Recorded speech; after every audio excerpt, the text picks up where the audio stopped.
Hello everyone, welcome back to just another F1 podcast here on the Apex Motorsport. My name is Richard Smyth and this is Season 3, Episode 11, and we've just had the British Grand Prix. What an exciting race that was. Obviously we had a very horrific incident in the first lap, but we're glad to say that everyone is okay, and we'll discuss that in a little bit. But first of all, you can probably tell a slightly different setup for me. I'm very busy, I'm on the road, I'm just back from Silverstone. I'm staying at my aunt's house, who big follower of this podcast, so big thank you to her for letting me stay here and record a podcast here. But joining me for this one, as always, is of course Ryan. Ryan, welcome back to the podcast, and you should know this by now, you've probably forgotten again, but can you give me a 3-word race review? Crashes, idiots, amazing. That just describes probably the first lap. Yeah, I think it was one of the best British Grand Prix I've seen in a long time. Obviously, being there as a spectator, it was a mixture of emotions. We didn't know what was going on the first lap. You were messaging me throughout. Somehow managed to get a mobile signal. I do not know how, but I wasn't aware that Joe obviously crashed the first corner until you told me basically. So it was scary not knowing any of that information, but yeah, we'll start off with that, Ryan. The Zhou Guanyu crash. Obviously, the first turn, Silverstone is Abbey. It's one of the fastest corners in the circuit, and I've sat at Abbey for the past few years at the inner track part. This is the first year that I haven't sat there on the race day, and I must say I'm quite glad I didn't, because I feel like it would be quite scary. For that to happen, to see that in front of me. Just, you were watching it on TV, so you actually seen the crash happen live. I seen the car go flying off on the screen that was a bit in the distance, but I didn't. I've just thought someone had ran wide. Just tell me through what sort of you seen and sort of the incident from your point of view. Yeah, well, not to be a wizard or a witch or anything like that, but I was watching this start of this race with my dad, and I says, watch this. Turn 1, there's going to be a stupidly massive accident, just pure stupidity. And then it happened, and I was just there like, oh sugar, oh sugar, oh sugar. And then I seen Joe skidding along in the top of the car, and I was like, oh my, and I was like, oh no. And then next thing, you just see the car veer off into the distance, and you're like, well, that was carnage, as well as obviously the massive pile up of cars just smash. There was probably about 8 cars got just damaged in that whole. I don't know how you would mess it up. Just a whole mashup. Crazy. From what I could see, I was sort of telling you everything as you were saying, and even what I was saying, we didn't know much either. Obviously, people that were trackside watching, seeing this car coming towards them, knew everything going on at the time, which is quite scary whenever you see the now released footage someone had of being at the front, pretty much the front seat of that grandstand, watching the car come hurtling towards you upside down. Next thing, it flips up and gets into the catch net. Luckily, we have catch nets. It didn't even touch the tire barrier because it caught grip in the gravel as it was skid turning.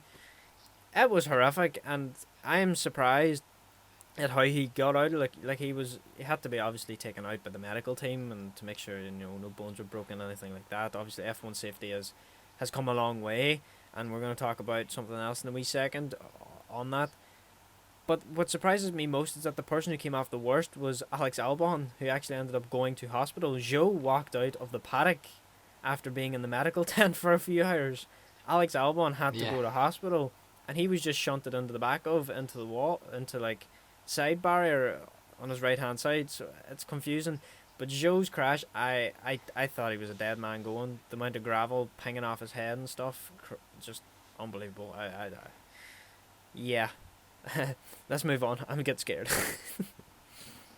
Yeah, it was such a scary incident, and I think we keep getting flashbacks to the Grosjean incident, who again somehow walked out of that fire, and I do feel like now with every big crash, the Hubert incident, Formula 2, when he sadly died a few years ago, I think still haunts everyone, and everyone I think assumes the worst. But I think what we seen was, being trackside, there was a lack of knowledge. If you didn't tell me that Joe had crashed, I wouldn't have known until the replays come onto the screens. And obviously they don't show replays or pass information if they don't know the well-being of the driver, and I totally agree with that. They shouldn't be having to speculate and when they don't know for certain, but it does create that worrying feel of you thinking the worst, and for people around the track not knowing what's going on, not knowing if they can leave their seats or what they've witnessed.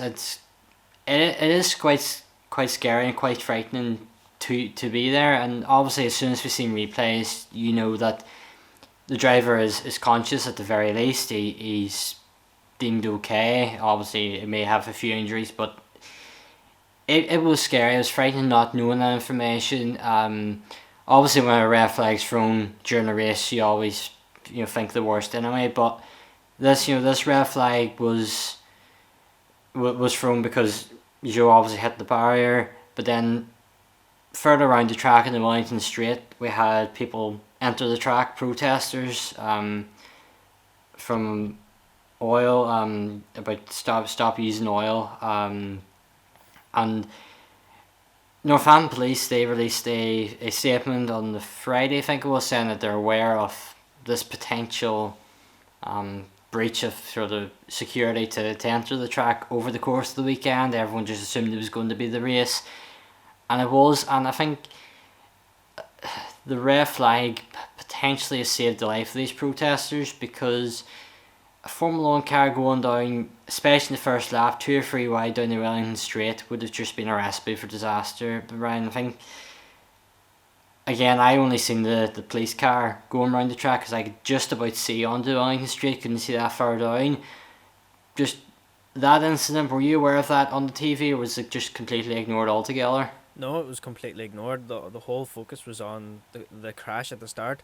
They were just showing replays of that. We then found out later through Crofty and Martin Brundle about the protesters on the track, and it was believed that the marshals had radioed in that the protester had breached the perimeter and got onto the track, and that was actually why the red flag was thrown out so quick, because they were already going to red flag the race due to the breach of security, and then the big massive crash happened.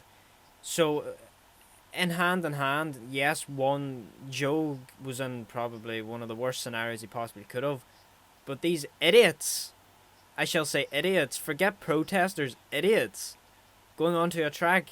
Now, if anyone wants to take a look at what happens to someone, when an F1 car is going that fast with that much fuel, they need to look back a couple of years back to the 80s and watch a video of what happens when a marshal gets clipped by an F1 wing. It's not pleasant. Yeah, it's not. And I think a lot of the drivers, they come out, they supported the reasoning behind the protest, the cause, but I think pretty much I think it was safe to say 99% of the F1 community, or just the general population, knows how dangerous this is, and it is a bit of stupidity. They did go on Good Morning Britain the next day and say, well, actually, we're on one of the biggest shows talking about this.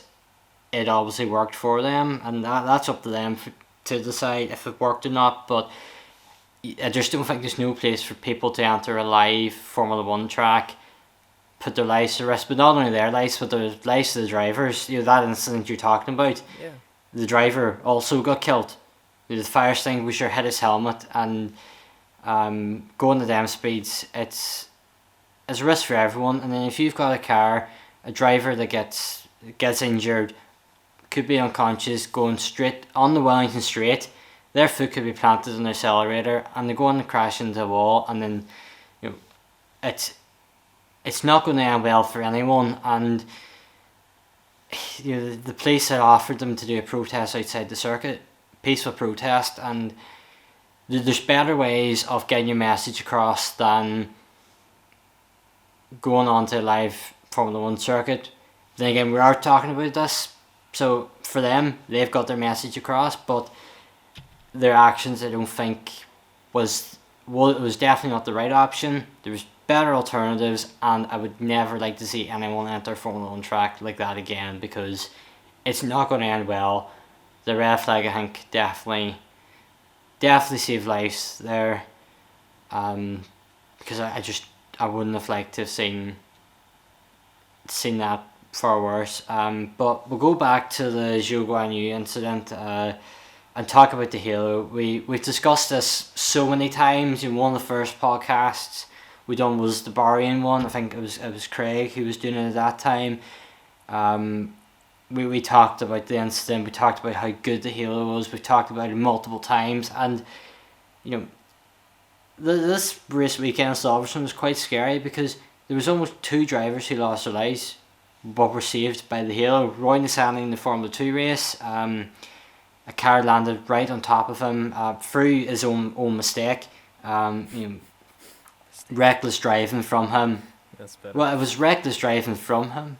And he obviously knocked the other car on the grass, and then the sausage curb, and that's a debate for another time, these sausage curbs, but the car flipped up into the air, landed on top of him, and if it wasn't for the halo, we would have lost Roy Nissany, and then inevitably then the roll hoop on Zhou's car looked like it failed. It just disappeared completely.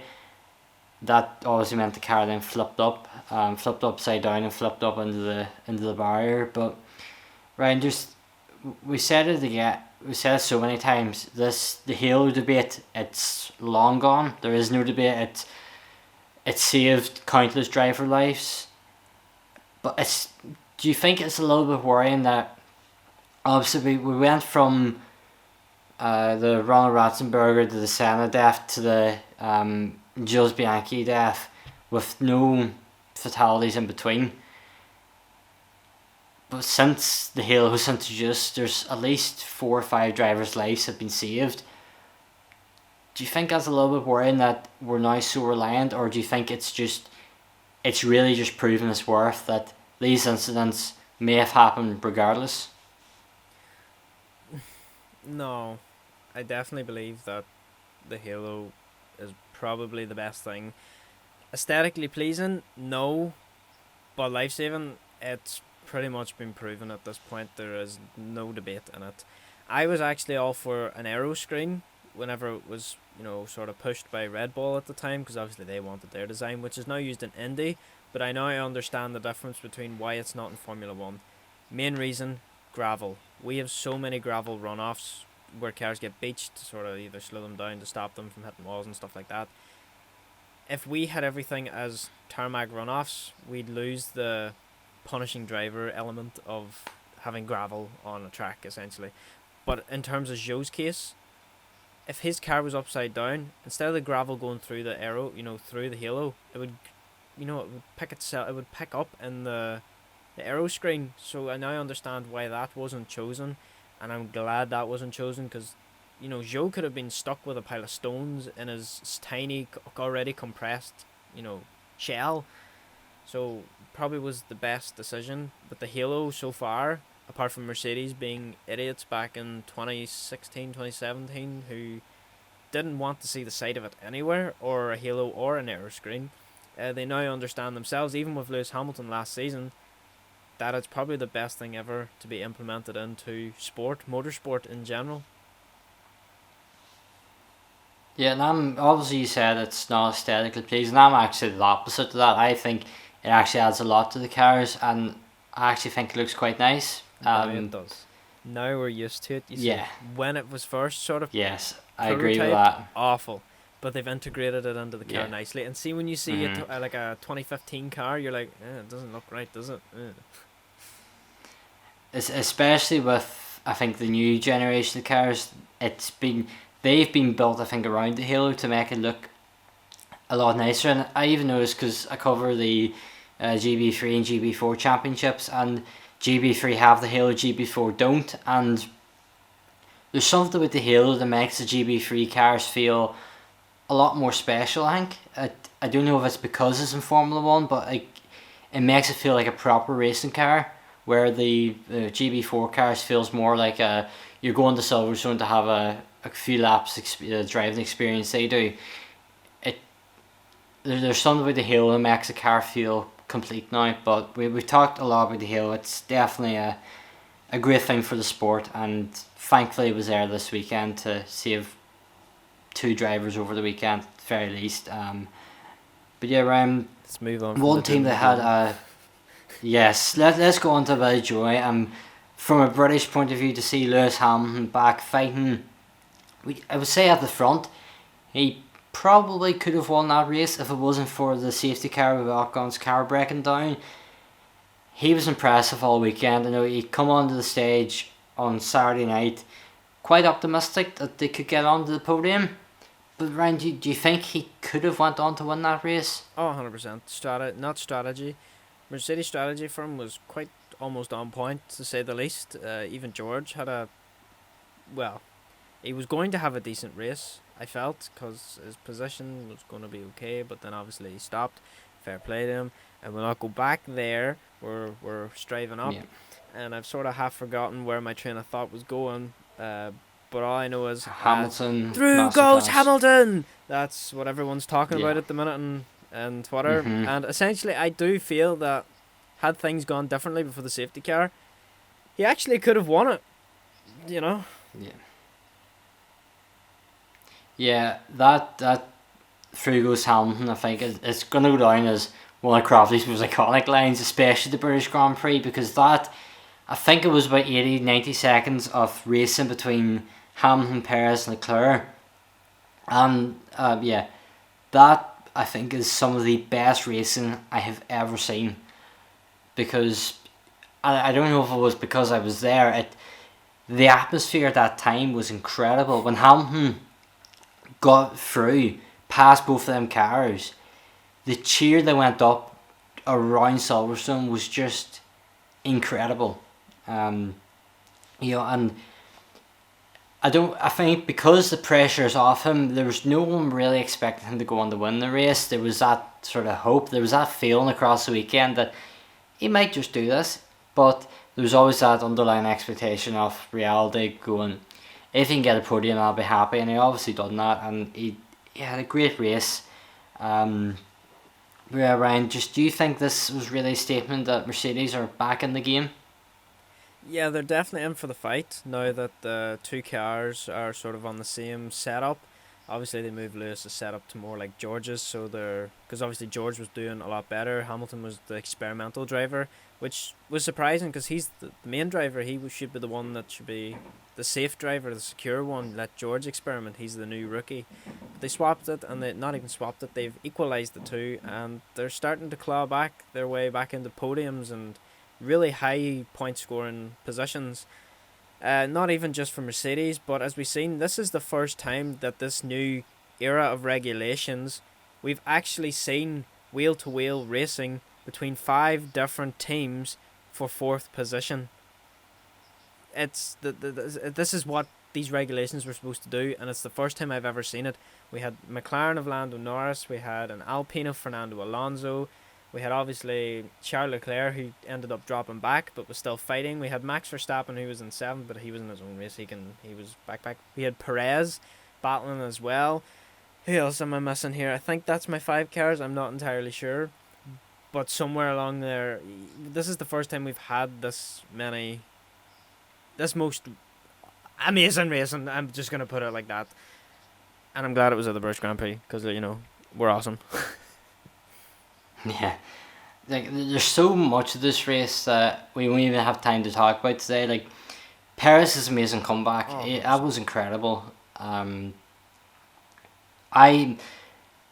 forgot about Perez. Because you couldn't keep looking at his position like I could. Yeah, because I couldn't see the actual where everyone was, and then the safety car and the restart. It went from Hamilton could win this to he's now battling with Perez to keep 3rd position. So yeah, he had an incredible race. I think he got driver of the day as well, which he did go under the radar a bit, but that's maybe just from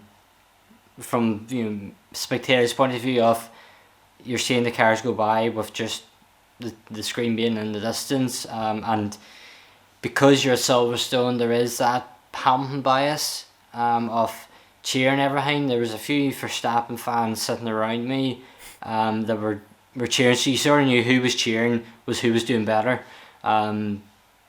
That's sort of the way. If you ever been to a Grand Prix, you'll sort of know what I'm on about.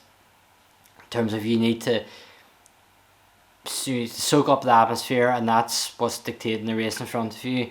A double points finish for Haas. Mick Schumacher finally getting those first Formula 1 points. Ryan, how glad are you to see him finally get his first points? Yeah, it's good to see Mick finally get his own points. It did fly under the radar, as of course everyone was so ecstatic over the battle that was going on. Of course, someone got his maiden win, which I don't think we have noted down.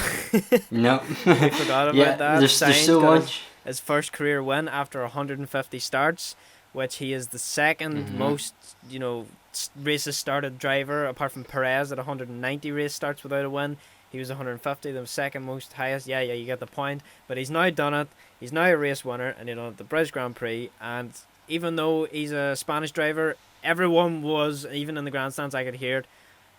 We're cheering for Sainz, because if you follow Formula 1 as much as you really do, you understand how much this means, as much as we all did whenever Perez got his first win with Racing Point or BWT Force India, whatever it was at the time. Racing Point Sports Pesa Formula 1 team. Yeah, that team that are now resting pepperonis. Whatever happened to Racing Point? They copied a great car, tried it again, failed. Sad times. But no, yeah. Has points, big up, and they actually, and even Kevin Magnussen helped secure points too, which is great for the team, because he's been having a bit of a slump at the minute too, but they'll work their way back up. They are the white Ferrari after all. And always that battle with Verstappen right to the end of the race was just incredible. What an image for Schumacher to have, that he's crossed the line side by side with the reigning world champion, albeit he had a car that was carrying a front or and part of a AlphaTauri bodywork. Yeah, but it's the picture will show Schumacher side by side with the reigning world champion, which I think is the first F1 points for a Schumacher since Brazil 2012. So it's nice that Schumacher has finally scored points again.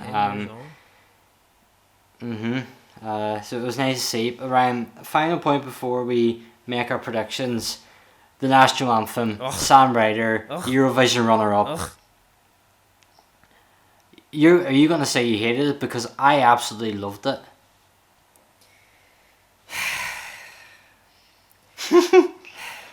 As much as it pains me to say this, if it wasn't the national anthem, it would have been unreal. But I would much rather, and this is depressing for me to say because I hate it when it's every other country, but I would much rather have had the Royal Guards play it in the Royal Guards brass band. Okay. I would rather have had them play it with someone singing over the anthem. I would rather have had that, because in a way, if obviously everything's changed now and the monarchy's sort of fallen apart thanks to one person who we will not mention for very obvious reasons, who gets caught up in a lot of things, and granny or mummy bails him out, but we'll not get into that because we're not political or anything like that. But if you were going along those lines, you would class that as a disgrace towards the national anthem, having it changed. But it was, to be fair, I did like it. I just didn't love it. I did think it was a wee bit OTT when he kept going, yeah! I was like, just shut up, just sing the anthem. It's the fact he played the start of the F1 thing, but after it, I'm not sure that was actually... Was that broadcast on TV? I am not sure. Because there was just a glimpse of it. I just can't remember. But obviously after the race, he come onto the main stage and signed Spaceman, which was just incredible. And he signed his new single as well, which is also incredible. But yeah, Ryan, prediction time. Yes! I was waiting for that. Yeah, I'm guessing you probably have a big smile on your face at the moment because you're level on points after that weekend. What the 20, 21 points all, including both of us getting our wildcard predictions correct, which is quite funny because I predicted Lance Stroll to qualify last as a complete random guess. Yours is probably a little bit more expected of Vettel and P9, although it was still a wildcard prediction. That's still a big achievement. Come on. Yeah, but yours was he could finish anywhere. He finished 9th, did he not? Just dead on 9th? I need to double check that, but he wasn't it? Oh wait. He could have finished anywhere from first. Wait, did he fall out? Oh, this is where you say. Hold on. He finished 9th. He finished 9th. You're fine. Dead on 9th, top 9. Oh. Yeah. Oh, that was a close one. He could have finished anywhere from first to 9th. Yeah. I had to get Stroll quite dead last, yeah, but like it's anyway. Yeah, but Latifi was also racing. That is very. Who had an incredible qualifying session. The two Canadians in the other British-owned why can't I say that word? Colony, the main colony. Canada's like a subpower, but like, come on, you have a bit of UK flag in you somewhere. The Queen's on your money, man. But Latifi, 10th in qualifying, into Q3, incredible. Silverstone was absolutely buzzing for him. He's the new Canadian wet track master. Yeah, it was great to see because there was a lot of chat that Piastri was going to take over his seat, and as much as he is proved to be not the best driver, it was nice to see for him because you're in F1, you want to do that. Right, Ryan, prediction time. Yes. Who do you think is going to win the Austrian Grand Prix? Yes, it's going to be Verstappen. We are in Austria, the home of Red Bull. Red Bull cannot afford to let down the Austrians of the Red Bull energy drink. And it's also the Red Bull ring, not to be mixed up with the Bull ring of Birmingham. Birmingham. Where are you from, mate? I'm from Birmingham. Where's that? Huh? Was actually there last week to see the Aston Martin car, which you didn't get to see in Belfast because you seen the older generation. Yeah, that's sad. That's not fair. Yeah. Come on, Peroni. Well, I'm going to go for Charles Leclerc to win. Okay, I think Ferrari have a little bit to come back from. Podium, who are you putting on alongside Verstappen? I'm going with a Ferrari reliability. This is where we've seen a lot of problems one time. But that was from Mercedes, right enough. Keep off the curbs, Valtteri. I think we're going to see a bog standard Leclerc and Perez. Okay, I'm going to go for Sainz and Hamilton. Oh, interesting with Hamilton. Obviously, Norris is my fastest lap. So who's going to be your fastest lap? Leclerc. Why not? Okay. Safety cars. I'm going to go for 2. See, I was going to go for 2, but then there isn't many crashes usually here. So I'm just going to go with the 1. Okay. And now on to our favourite one, yes. The wildcard predictions. Number is Get ready. the random generator. So okay. You always go first on this one because I always like to make myself very... So we click it once, click it twice, click it 3 times, and our number, 51. Who's closest to 51? 47 or 55? Schumacher or Sainz? Yeah, you can go Sainz or Schumacher. Oh, Schumacher. We'll go Schumacher because we don't usually do any of the big teams. Schumacher points. Fair enough. Yeah. Is that fair? Given they got points last race? Yeah. I'll give it. Okay. Remember, it is a battle between me versus you, and I'm giving it, so you may take it. True. And go for you. Click it once, click it twice, click it 3 times. 45, that would be Lewis Hamilton at 44, but we don't do big names. Even though Maybe I Schumacher as well. Anything with Hamilton, so I can either go Hamilton or I can click it once more and get 77, which is Valtteri Bottas. Okay, I'll take that. Valtteri Bottas. Now I can either say one of 2 things here. I can either say DNF, which is likely because at the minute it seems to happen quite a lot. But I don't want to go too low. I don't want to go too high. So I'm tempted to say my competitiveness wants me to say top 5, but top 6 is where I'm feeling. And remember, he hasn't been doing well at the Okay. minute. So his average position's sitting in and around 11th now, where it was sitting in at 7th in this first 6 races. It's now dropped to 11th as his average position. So, top 6 maybe? Would that be viable? Yeah. Yeah. Well, we'll have to see. Start of a very busy few weeks for Formula One, and busy week for ourselves as well, or busy few weeks for ourselves as well. But yeah, Ryan, I think that's going to be all for this podcast, the British Grand Prix podcast. Have you got any final thoughts before we round this out? Yes, as customary now, I have decided that I have already pre-typed this on, so he already knows what I'm going to say. But it is going to be go, Joe, go. That crash will not have affected him in any way, shape, or form. He's going to come back stronger, and he is going to go like blazes. Guns a-blazing. Go, Joe, go. Yeah. Yeah, hopefully both him, Albon, and the other drivers will all be past fit.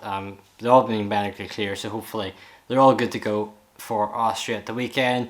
But yeah, thank you all so much for listening or watching wherever platform you're on, and we hope you can join us in the next one for the Austrian Grand Prix. Goodbye.